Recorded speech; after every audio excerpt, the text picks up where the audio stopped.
நீதிபதிகளுக்கு கொலை மிரட்டல் விடுத்த திமுக அமைச்சர்கள். வழக்கு விசாரணையிலிருந்து விலகிய 5 நீதிபதிகள். திரைமறைவில் நடந்ததென்ன? பகீர் பின்னணி வெளியானது. வணக்கம் நண்பர்களே. ஏற்கனவே டாஸ்மாக் துறையில் நடந்த 1000 கோடி ஊழலை 3 நாட்கள் நடத்திய ரைடில் வெளியில் கொண்டு வந்தது அமலாக்கத்துறை. அதையடுத்து இந்த விவகாரத்தில் தப்பிக்க திமுக தரப்பு சென்னை உயர்நீதிமன்றம், உச்சநீதிமன்றம் என்று வழக்கு தொடுத்து வருகிறார்கள். இந்த பரபரப்பு அடங்குவதற்கு முன்பே நேற்று திடீரென்று அமைச்சர் KN நேரு, அவரது தம்பி ரவிச்சந்திரன், மகன் அருண் நேரு ஆகியோரின் வீடு, அலுவலகங்கள், நிறுவனங்களில் அமலாக்கத்துறை அதிரடி சோதனை நடத்தியது.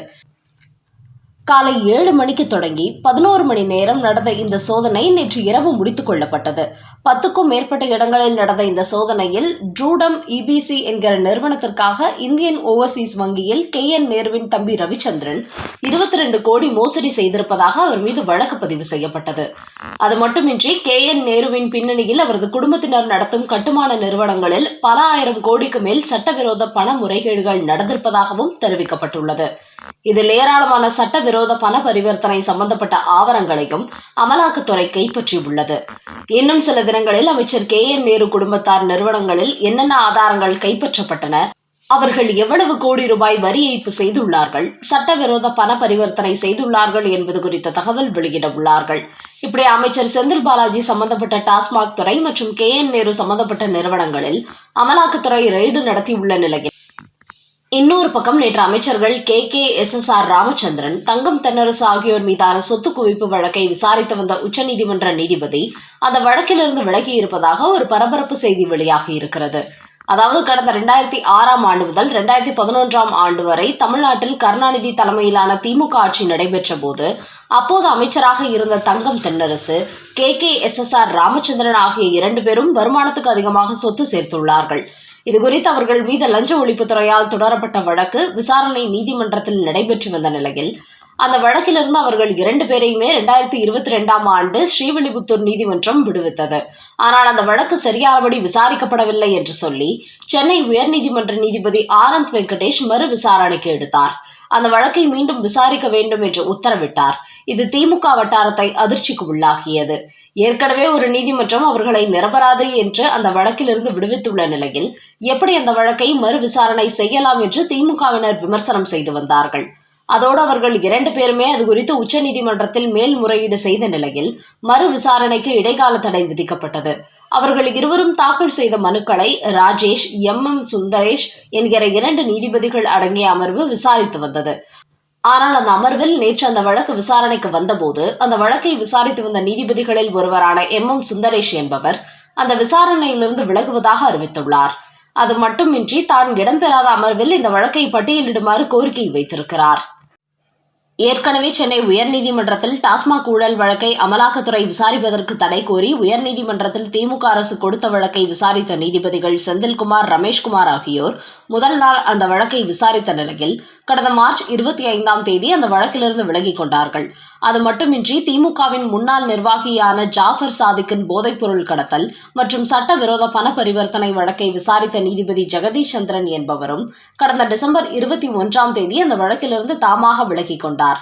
அதேபோல் இன்னொரு திமுக அமைச்சரான அனிதா ராதாகிருஷ்ணன் மீதான சொத்து குவிப்பு வழக்கு விசாரித்த நீதிபதி சுந்தர் என்பவரும் 2023ஆம் ஆண்டு நவம்பரில் அந்த வழக்கிலிருந்து விலகிக் கொண்டார். இப்படி திமுகவினர் சம்பந்தப்பட்ட சொத்து குவிப்பு மற்றும் ஊழல் வழக்குகளில் ஆஜரான பல நீதிபதிகளும் ஓரிரு விசாரணைகளில் கலந்து கொண்டவர்கள் பின்னர் அந்த வழக்குகளை மேற்கொண்டு விசாரணை நடத்தாமல் தாமாகவே விலகிக் கொண்டு வருகிறார்கள்.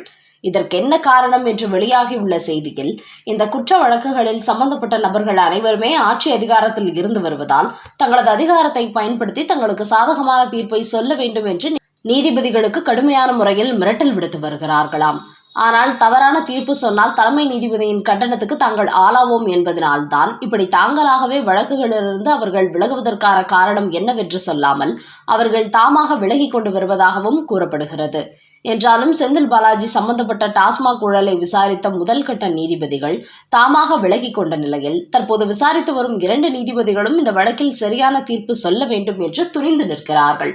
அதன் காரணமாகவே இந்த முறை தாங்கள் வசமாக சிக்கிக்கொள்வோம் என்பதற்காகத்தான் டாஸ்மாகில் 1000 கோடி ஊழல் செய்த வழக்கிலிருந்து தப்பிக்க தங்களுக்கு சாதகமான நீதிமன்றங்களில் விசாரிக்க வேண்டும் என்பதற்காகவே வேறு மாநிலங்களை நோக்கி திமுக தரப்பு ஓடிக்கொண்டிருக்கிறது.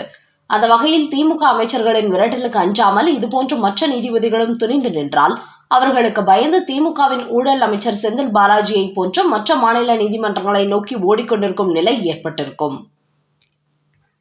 அடுத்த செய்தி. மோடி அண்ணாமலையை புகழ்ந்து பேசிய சீமான், அரசியல் வட்டாரங்களில் பரபரப்பு. பிரதமர் மோடி ராமேஸ்வரம் வந்து பாம்பன் பாலத்தை திறந்து வைத்துவிட்டு சென்ற பிறகு அண்ணாமலை குறித்து தமிழக அரசியல் வட்டாரங்களில் பரபரப்பு விவாதங்கள் நடைபெற்றன.